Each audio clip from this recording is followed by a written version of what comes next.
Rolling. Amazing. All right, let me turn this off. Oh my God! Hi, we did it. We're here. Welcome to Once a Week. My name is Victor Belmont. This is the show where I talk about fitness, sex, food, and anything else fun I can get my fingers into. I've got my first guest here today. I'm so excited that you're here. I'm excited to be here. Yes, introduce yourself. Tell the people. My name is Saint. I am a erotic creator, a chef, and a drummer. You do all the things. I do all the things. I do a lot of other things, but I have to always narrow it down. You know, top three. Top three, bang them out, straight to the point. So what are we doing today? We are gonna be filming today. Yes, we are. We're gonna be filming some content or some art. Some art. Making some art today. And hanging out. Yeah. So Saint and I have shot many videos before. I think I met you like 2020. Yeah, it was like fall 2020. So how did you get into the adult entertainment business? Oh wow.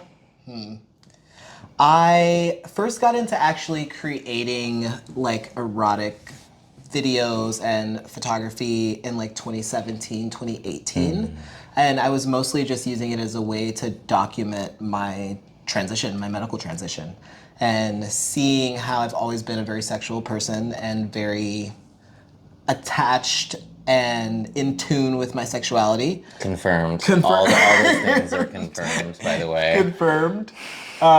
It just felt really natural to me to want to like document that and have some sort of physical reminder of my journey. Yeah. And yeah, offer it, like also wanting to offer some kind of visual representation of the sex that I was having and the sex that I wasn't seeing had. Yeah. In any other place. Do you feel like that's changed since you started making stuff around 2020? Do you feel like you see a lot more sex that you do actually have? Or? A little bit. Okay. I definitely feel like there's more variety. Yeah. Especially specifically with trans men, there's like more of a variety of the type of sex that trans men are having, which feels really beautiful that there is that blooming, but there still feels like a lot of room for more. Yeah. And sort of like, who do you feel like you make your work for? Do you feel like it's for you? I feel like I definitely go back and forth a lot of the time. It's very personal. Yeah. It's very much for me. It's very much my own. Okay. And sometimes it becomes very hard to share. Oh, okay. Tell me all about that. I definitely feel that a lot. Like especially like I do a lot of meditation and like deep spiritual work also when I'm like experiencing my sexuality with myself and like having like sexual self-pleasure. So yeah, a lot of the times when I get into those spaces of like deep meditation and like I'm also like kind of forget that I've been recording and I look back and I'm like trying to edit, it feels so personal and so vulnerable. Yeah, I mean, that is like showing an actual... Yeah, these are like my real feelings. Those are your real feelings. No characters, no acting, very raw. Yeah, which is, by the way, the opposite of how I do things. Everything that I do is very scripted. The feelings are real, but I call it, I have to set the stage for me to have those feelings of pleasure. And if I don't set the stage of the boundaries, I don't relax. Interesting. So I can't, unless there's like some sort of narrative, I have trouble feeling pleasure. Yeah. It's like the discipline of containers gives me the opportunity to explore pleasure. Oh, I see. Yeah, but... okay, very different. Yeah, it's so different. Very different, but I love that. Yeah. So where are you from? I am born and raised in LA. Gag. Born and raised in Mid-City, Los Angeles, California. Mid-City. I am a second generation Angelino, so I'm like in it. Yeah, my parents are, my mom is from Los Angeles, born and raised. I'm from Los Angeles, born and raised. Yeah. Okay, if Sunday, you're trying to get lunch somewhere in LA, where? Ooh, chances are I'm cooking. Okay. Honestly, like I am not going out to a restaurant on a Sunday morning. Like it's usually not happening. But if I absolutely have to, it's like 100% dip into the Hollywood Farmers Market. Oh yeah. Get like some croissants, a coffee, some fresh fruit, and then sit at the park. The one that's kind of near the 24-hour fitness over there? Yes. Oh my god, I love that one. Yes. That's so nice. Even certain times when it's in season, oysters in the morning. They have there? Yeah, they're in the very front. There's a guy who does fresh shucked oysters. Yeah, oh, I'm there. Perfect. First thing in the morning, you're getting like a high dose of zinc. Especially guys, you need zinc. Take zinc. You want to be on your game, you want to be on your sexual prowess, eat fucking oysters, you need zinc. I mean, oysters are anytime anybody's like, do you want oysters? I'm like, oh, you're trying to fuck right now. Yeah, literally. Bleep that out. Cut it. We're trying to be monetized. Cut it out. 100%. Yeah. Oh, oysters in the morning. Oysters in That's the morning. sexy. Yeah. If you're trying to take somebody out on a date in LA, where do you go? I have a couple spots. There's like, I like to do some kind of authentic dinner. Okay. So I'll either go really authentic Indian food in Artesia. I think it's Artesia. Yeah, Artesia. Or I'll do like really authentic Mexican or Salvadorian food. It's like my go-to.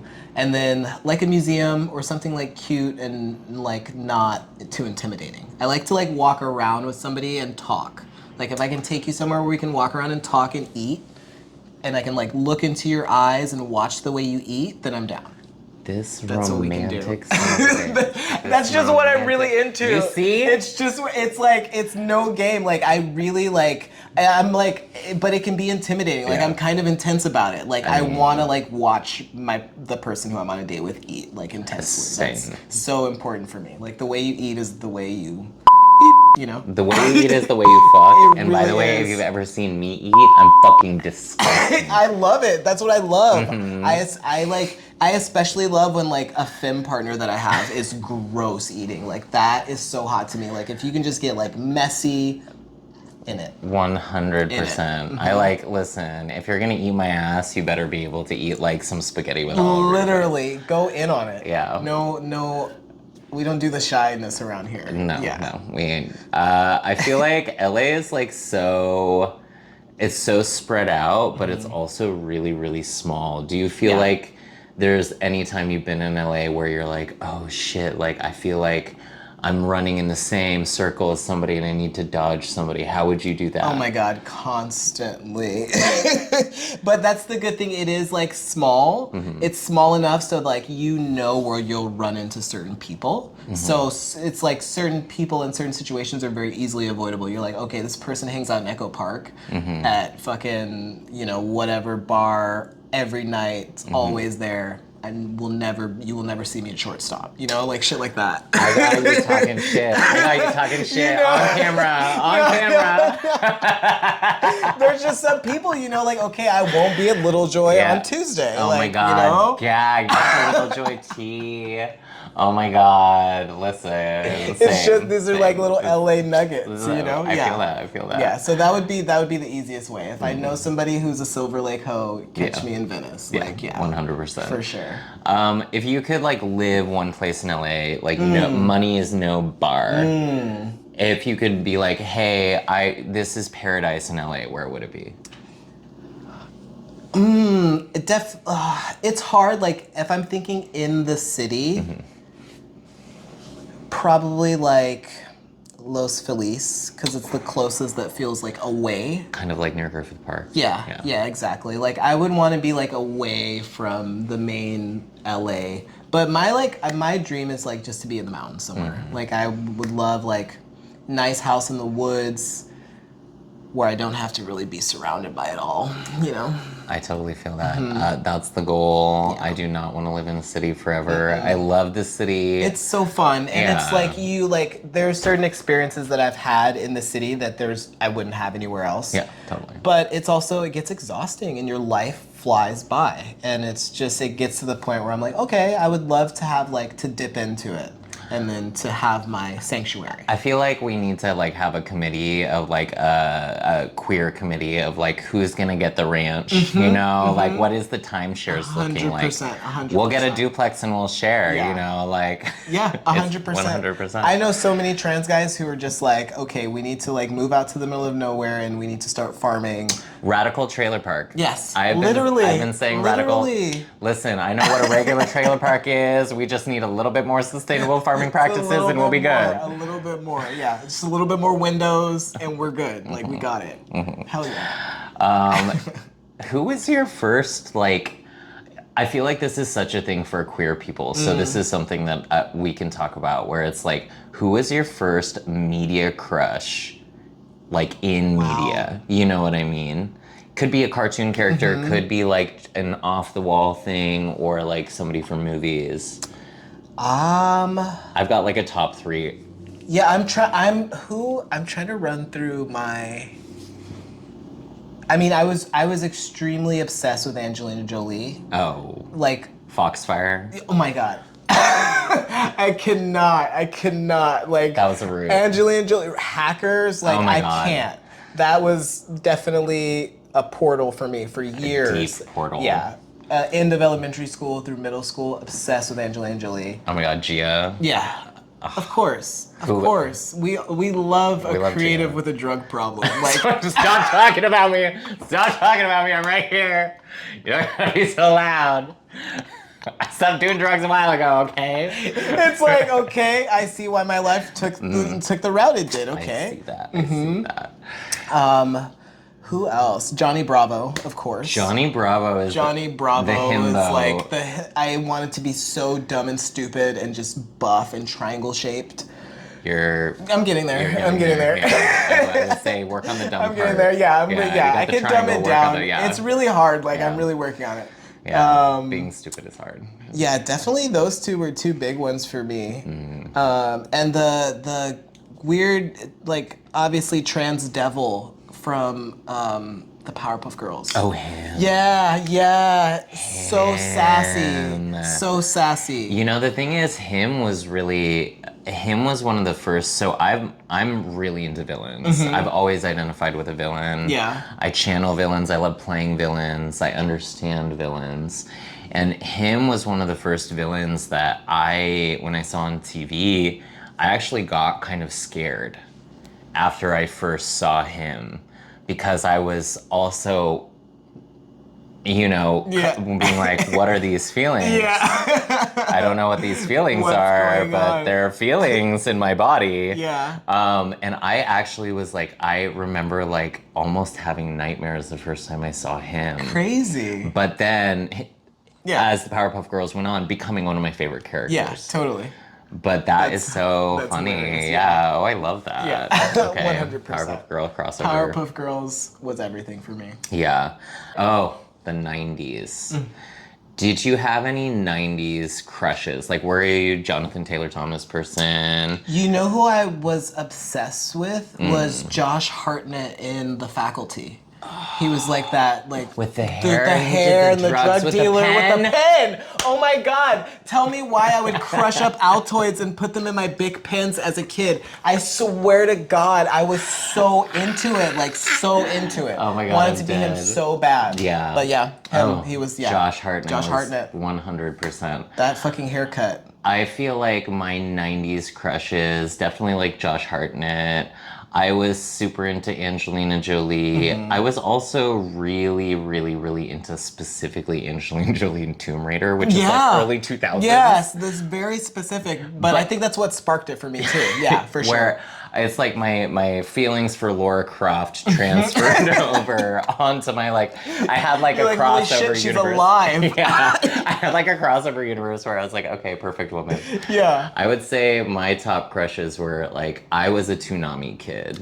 So I watched Toonami was on Cartoon Network. For those who don't know, those weren't there. Cartoon Network was like basically aired these adult cartoons and anime late at night, and it was called Toonami, and there was like this That's like pre-Adult Swim. Yeah. Yeah. And there was a couple shows on there that were like radically sexual and kind of queer. One of them was Tenchi Muyo. I feel like I remember that. And Tenchi Muyo is basically this kid who's like got special powers, but he's just like a fucking kid. And all these girls like him. But there's one girl who's like a demon, basically, and her name's Ryoko. And she's like the chaos trans girl top. Fuck yeah. Like, I feel like I remember this. So many people, I feel like their first crush was Ryoko, because she's just like giving such hot top energy. And I was like, I don't know how I feel. Ryoko was one of them. Bulma from Dragon Ball Z. 100%. I was definitely like a Bulma fanboy. Yeah. And then I feel like my biggest cartoon crush. I had exclusively crushes on cartoons. I like didn't. Lola Bunny. Lola Bunny, yeah. Lola Bunny, yeah. I was like, I think I've always been into characters. So as far on the deep end as you can go. If you could say what the next year unfolded perfectly for like you, what would you want? So the people can give it to you. Financial stability. Okay. Abundance. Yes. A lot of new opportunities to perform my music, because that's something that I've been really leaning into this year, and being a performer. Tell me more about that. What's up with your music? It's been great, honestly. I've been pretty much just performing with my friend Raven, who's just released her first single. And I've been, her drummer, and been like one of the founding members of her performance team. So yeah, just doing a lot of that. Like, we got 2 shows. I have another show this Thursday that kind of like came up out of nowhere. Amazing. So yeah, just putting a lot of energy into my music and being creative, and yeah, really wanting to open up the erotic content that I'm making to just be more, like more story, more love into it, more creation into it, and just putting a lot of energy into creating just like beautiful pieces celebrating queer sexuality and trans love and what that looks like and how fucking sexy that is. And yeah, it's so important. I want to talk about that for a second. Let's talk about trans love. Yes, I feel please. like this segment we're gonna edit a little bit. This is gonna be our segment called Only Trans. Oh, I love it. Where these are only questions I can ask trans people. I love it. This is the Only Trans. So if you ain't part of that, you can't say anything about it, okay? You got no commentary on this one. Just listen and absorb. This is your time to learn. So welcome to Only Trans. If you could encapsulate trans love, if you could talk about trans love, even just your experiences of it, what is your experience as a trans person experiencing love with another trans person? Honestly, it feels like just endless opportunities to grow. Like, there doesn't feel like there's a lot of limitations. Okay. The endlessness feels really magical, and just like the spaciousness that's just there. Like, there's so much space to just be yourself and express, of course, with healthy functioning adults. That's like non-exclusive to trans people. Yeah. Everybody needs to be willing to do the work. Period. But yeah, that opportunity to just grow. That opportunity to just grow together, learn together, move together, and just transform your love and your energy into something that really is infectious and like cannot be denied. Like, trans love cannot be denied. It's so revolutionary. It's so just powerful and liberating. Like, you cannot deny it, and it's very infectious. Yeah. I love that. Yeah. It cannot be denied. Trans love cannot be denied. We've been here. We've been loving on each other. We've been around for so long. I feel the same way. I feel like trans love is something where I've never experienced love from another person the way that I've experienced love from another trans person. Yeah. I think that it takes so much work to come out and become yourself and do, everybody's transition is different. So some is physical, some is mental.